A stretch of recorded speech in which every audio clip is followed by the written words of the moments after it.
सध्या स्वामी सेवेसंदर्भात कोणताही व्हिडिओ बनवला की त्यावर एक प्रश्न हमखास विचारला जातो की आम्ही मांसाहार करतो, आम्ही स्वामी सेवा कशी करावी. एका दादाने तर कमेंटच केली की मी मांसाहार करतो, मी सेवा केली तर चालते का, आणि तुम्ही या प्रश्नाचं उत्तर प्रत्येक व्हिडिओमध्ये द्या असं त्यांनी सांगितलं. तर मग म्हटलं, एवढा महत्वाचा विषय असेल तर यावर एक स्वतंत्र व्हिडिओच बनवू. खरं तर मित्रांनो, असा प्रश्न आपल्या मनात निर्माण होणं हे साहजिकच आहे. आपल्याला स्वामी सेवा किंवा इतर देवतेच्या सेवा करायच्या असतात, पण मांसाहार हा नाही म्हटलं तरी अडथळा बनून मध्ये येतोच. आपल्या सर्वांच्या मनात शंकांचं वादळ निर्माण होतं. आम्ही मांसाहार करतो, मग सेवा कशी करायची. मी मांसाहार करत नाही पण घरी करतात, तर मी काय करायचं.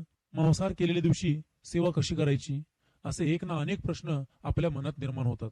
त्यामुळे अशुद्ध मनाने सेवेत लक्ष लागणं थोडं कठीणच आहे. आजच्या या व्हिडिओमध्ये या गहन प्रश्नाचं उत्तर आपण शोधण्याचा प्रयत्न करूया.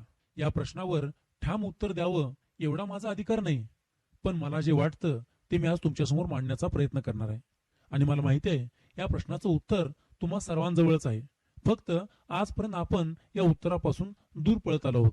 भूक लागल्यावर खाणं ही आपली प्रकृती आहे, आणि आपल्याला माहिती आहे प्रत्येक मनुष्य प्राणी या पोटासाठी सगळं करत आलाय. पण मग आपल्यासाठी शाकाहार योग्य की मांसाहार योग्य, या भानगडीत आपण न पडता, त्याची शास्त्रीय माहिती न शोधता, फक्त स्वामी सेवा करत असताना मांसाहाराचा अडथळा कसा येतो याची चर्चा आजच्या व्हिडिओमध्ये आपण करूया. आता मी म्हणतोय की मांसाहार हा अडथळा आहे, त्यावर तुम्हाला वाटेल की मी मांसाहाराच्या विरोधातच सांगणार, तर असा काही विचार अजिबात करू नका.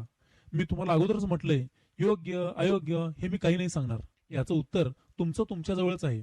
आपण फक्त मांसाहार हा स्वामी सेवेतला अडथळा कसा ते पाहूया. आपल्या सगळ्यांना स्वामी सेवा तर करायची असतेच, पण मांसाहार या शब्दामुळेच आपली बऱ्यापैकी मानसिकता नकारात्मक होते.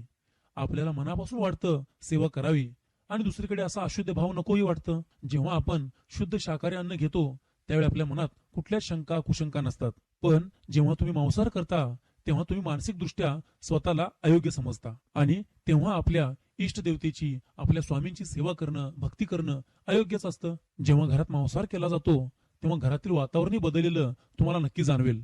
घरात अशांतता वाटेल, वादही होतील, आणि म्हणूनच मांसाहार हा सेवेतील अडथळाच आहे. मग आता काय करायचं, तर तुम्ही जेव्हा मांसाहार करत असाल तेव्हा सेवा न केलेलीच बरी, आणि तसं कोणी सेवा करणारही नाही. पण एक गोष्ट लक्षात ठेवावी, तो दिवस आपल्या स्वामी सेवेविना वाया गेला असं समजावं. कारण श्री गुरुचरित्र ग्रंथात लिहिलंय, ज्या दिवशी पुण्य घडले नाही, वृथा गेला दिवस पाही, तया यमासी करुणा नाही, करावे पुण्य तात्काळ. म्हणजेच काय, ज्या दिवशी आपल्या हातून पुण्य घडणार नाही तो दिवस वाया गेला असं समजावं. पण त्या यमाला करुणा नसते, त्यामुळे काय करावं लागतं, तात्काळ पुण्य करावं लागतं. मग या मांसाहारामुळं तो आपला एक दिवस वाया जातो एवढं मात्र नक्की. आता हे सगळे आपल्या मनातील विचार झाले, पण आपण आपल्या मनालाच प्रश्न करायचा की मी स्वामींची सेवा करतो, स्वामींना आवडत असेल का मी मांसाहार केलेला. याचं उत्तर तुम्ही स्वतः शोधा. या संदर्भातलीच एक स्वामींच्या काळात घडलेली गोष्ट मी आज तुम्हाला सांगतो, म्हणजे तुमच्या मनातल्या शंका अजून दूर व्हायला मदत होईल. स्वामी अक्कलकोटात वाटेल तिकडे हिंडत, वाटेल तिथे बसत व वाटेल तिथे भोजन करत. एके दिवशी फिरत फिरत स्वामींची स्वारी राजवाड्यात जाते. स्वामींना साक्षात समोर पाहून राजे आनंदित होतात, स्वामींचा आदरातिथ्य करतात व देवघरापुढे असणाऱ्या झोपाळ्यावर स्वामींना बसायला आसन देतात. स्वामींची व राजांची चर्चा चालू असते. त्याचवेळी देवघरात आप्पा सुलभ पुजारी गंध उगाळीत बसलेला असतो. त्याचवेळी एक उंदीर येऊन निरांजनातील वात खाऊ लागतो. हे पाहून आप्पा पुजारीला फार राग येतो. दररोजच निरांजनातील वात उंदीर खात असल्यामुळे आप्पा पुजारी वैतागलेलाच होता. त्या दिवशी तर तो रागारागाने आपल्या हातातील गंध उगाळण्याचे खोड हातात घेतो व त्या उंदराच्या दिशेने फेकून मारतो. तो खोड बरोबर त्या उंदराला जाऊन लागतो व उंदीर जागेवरच मरून पडतो. आप्पाला आनंद होतो, तो उठतो व त्या उंदराला बाहेर टाकण्यासाठी त्याची शेपटी धरून उचलतो व देवघराबाहेर पडतो. इकडे स्वामी बाहेर बसलेले असतात. आप्पाच्या हातातील उंदीर पाहून स्वामी त्याला म्हणतात, काय रे सुलभा, उंदराचा फार त्रास होत होता वाटतं तुला, मारलंच एकदाच त्या बिचाऱ्या उंदराला. अरे वात तर खात होता ना तो. स्वामींचा हा राग पाहून आप्पा सुलभ घाबरतो, त्याला काय बोलावं काही सुचत नाही. तो तसाच उभा राहतो. स्वामी पुन्हा त्याला म्हणतात, आण आण तो उंदीर इकडे. आप्पा सुलभ घाबरत घाबरतच तो मेलेला उंदीर स्वामींकडे नेऊन देतो. स्वामी त्या मेलेल्या उंदराला हातात घेऊन झोपाळ्याच्या कडीतून इकडून तिकडे अशी 5-10 वेळा काढघाल करतात, आणि शेवटी मोठ्याने हसत त्या उंदराला म्हणतात, चल उठ बच्चा, जाओ भाग जाओ.